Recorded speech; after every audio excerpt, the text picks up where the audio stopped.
much easier to believe and to have something to look at and to worship. It was much more concrete for them at that time. Here begins the story of sexuality besides that of Adam and Eve, for those who are creationists. And in the book of Genesis, there is this wonderful story about how the deities came down and had sex with attractive human females, those are my parentheses, and bore children to them. I thought, well, there we go. Here we are conditioned from the Bible, from the biblical times, to only be attracted to attractive female children. And what happens to these children? These are heroes and warriors. You said previously marriage is so sanctioned by Judaism. Yeah, absolutely. It would be considered immoral. I think it would be considered terribly hurtful. But what do we mean by unfaithful? Because I get a whole spectrum of people's views of what are unfaithful, and as a therapist I have to respect. If a woman says to me, my husband has been unfaithful, and I'll say, tell me what he's doing, and she'll say, well, he talks to the woman on the bus every day. Or but the implication is he's having sexual relations. Well, that's the thing, is it about sexual relationships? Because there are many different forms of affairs. Yeah, but ultimately the implication would be it emanates in sex ultimately. Well, is it? And that would imply. But what happens if this woman is meeting this man for coffee every day and he's become very valuable to her? She's not having sex with him. Would that be considered an affair? That is the perception of the woman. The perception of the partner. Okay, so you of the one. Of the one. But she's going to say, I'm not having an affair, I'm just having coffees with my, he's a good friend to me. No, an affair is not only sexual. No, but I think, if you look at the Jewish approach, it is very much, I think, like from a man's point of view, because for a man, infidelity would be sexual relations. For a woman, infidelity may be a very close, intimate, personal relationship, so it only covers really only like men and men's perspective. It doesn't really, it's kind of grey area what's considered infidelity. Can you wonder why? Do you have any ideas of why Judaism has set it up that way? That women are quite dismissed in terms of their sexuality. So you have that constancy that's always there. Whatever you're doing outside that you've agreed to do, is up to you. Yeah. But you have your box or your boundaries or your rules or your values that you live in. And if you choose to change those, you need to choose together to change them. Indeed. Well, one should be contract all the time. Go ahead. You spoke about the natural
film, you get a prize.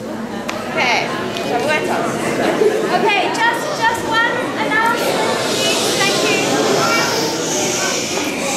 An announcement from your friendly Limmud green activist.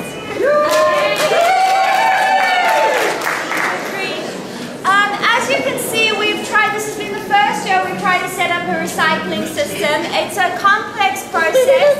We're endeavoring to make a difference.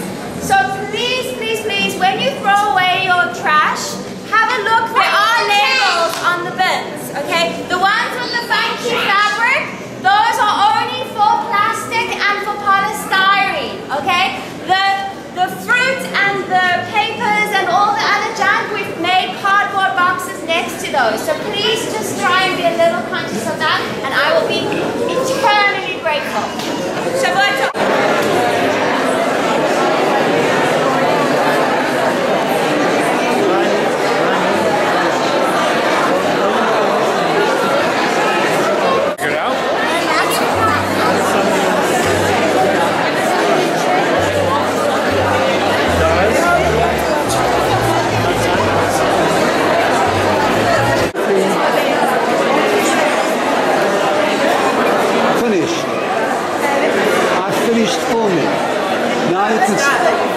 Actually, I've just lied to you.